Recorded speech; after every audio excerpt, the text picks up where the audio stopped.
ازيكم يا جماعة، عاملين ايه؟ النهاردة هنتكلم عن موضوع الصيام المتقطع من الآخر، بس مش هنتكلم فيه كموضوع جديد ولا دايت، لكن هنتكلم عليه كأسلوب حياة كامل وبسيط وممكن يغير علاقتك بالأكل تماما، بيخليك تحسن الطاقة، تزود التركيز، وطبعا تخس، وكله بطريقة صحية وسهلة. اتكلم يعني ايه صيام متقطع، وهل لازم فعلا تقعد من غير أكل لحد ما تدوخ، وازاي ممكن يساعدك في التخسيس وتحسين الصحة، وهل فعلا بيحرق الدهون ولا كلام وبس. النهاردة هنجاوب على كل الأسئلة دي بطريقة سهلة وواضحة ومن غير لف ودوران. يلا بينا. أول سؤال لازم نجاوبه، إيه هو الصيام المتقطع؟ معظمكم سمعتوا عنه وعارفين تقريبا هو إيه. نظام أكل شوية، نظام دايت شوية، نظام صيام شوية. الخلاصة هو نظام دايت بتبديل فترات أكل وفترات صيام. يعني بدل ما بنركز في نوع الأكل اللي بناكله، الصيام المتقطع يخليك تركز في إمتى بناكل. والفكرة كلها إن الجسم محتاج فترات راحة عشان يبدأ يحرق الدهون المخزونة في الخلايا، وهو الصيام بيديله الفرصة دي.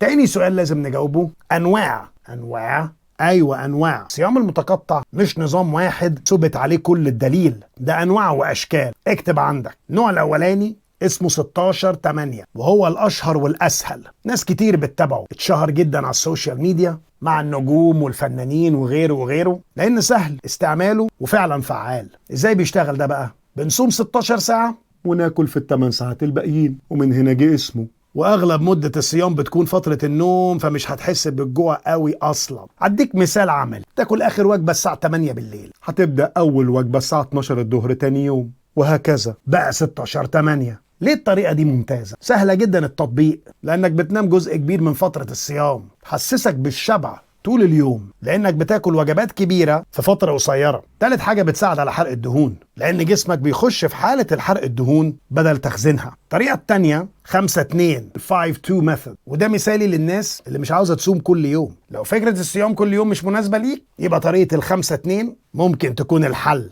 ازاي بيتعمل؟ بتاكل عادي 5 ايام في الاسبوع، ويومين في الاسبوع بتقلل اكلك ل 500 ل 600 كالوري في اليوم بس. اديك مثال، من السبت للاربع اكل طبيعي، خميس والجمعة وجبتين صغيرين مجمل الكالوريز فيهم ما يعديش 500 ل 600. طب ليه الطريقة دي ممتازة؟ مش محتاج تصوم كل يوم، يعني حنينة، يعني بتحقق نفس فوائد الصيام بدون حرمان، بتقلل السعرات الحرارية بدون ما تحس انك في دايت اصلا. النوع الثالث صيام يوم بعد يوم alternate day fasting، من اسمه صيام يوم الاولاني اكل عادي اليوم اللي وراه. في يوم الصيام يا اما ما بتاكلش خالص، يا اما بتاكل كالوريز قليله جدا ما توصلش حتى 500 كالوري. طب وليه الطريقه دي ممتازه؟ تخليك تحرق دهون بشكل سريع جدا، ومناسبه للناس اللي بتقدر تتحكم في الجوع يوم بعد يوم، لكن بصراحه مش لكل الناس، ممكن تكون صعبه شويه للمبتدئين. الطريقه الرابعه صيام 24 ساعه eat stop eat، من اسمه بنصوم يوم كامل 24 ساعه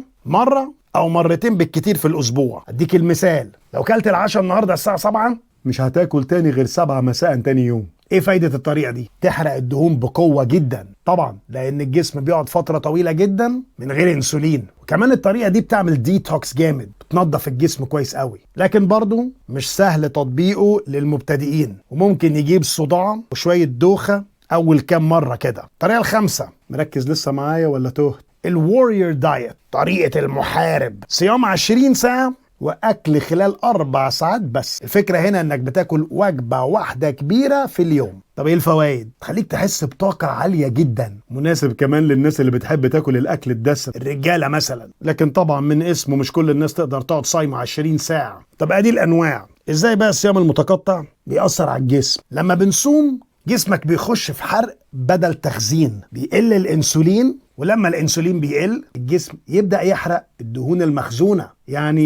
يعني استنتج من الكلام ان الصيام المتقطع مفيد جدا لمرضى السكر، النوع الثاني قصدي، يعني يزود هرمون النمو، الهيومن جروث هرمون. الصيام بيخلي الجسم يفرز هرمون النمو بمعدلات عالية جدا، وده بيحرق الدهون اصلا وبيساعد في بناء العضلات. ثالث حاجة، تحسين وظائف المخ وتقليل الالتهابات. الصيام المتقطع بيقلل التهابات الجسم ويساعدك في التركيز ويقوي الذاكرة. رابع حاجة طبعا تخفيض الوزن. الدهون بتتحرق يا ابني بنخس لانك بتاكل في وقت محدد. طبيعي انك بتقلل الكالوريز فجسمك هيخس. طب ازاي نبدا الصيام المتقطع بدون مشاكل؟ ابدا تدريجيا، تحاولش تبدا بنظام 24 ساعه اول مره، مش هتقدر عليه، ولو قدرت مره مش هتواظب. اشرب ميه كتير. الجفاف يجيب صداع ودوخه ويخليك تحس بالجوع.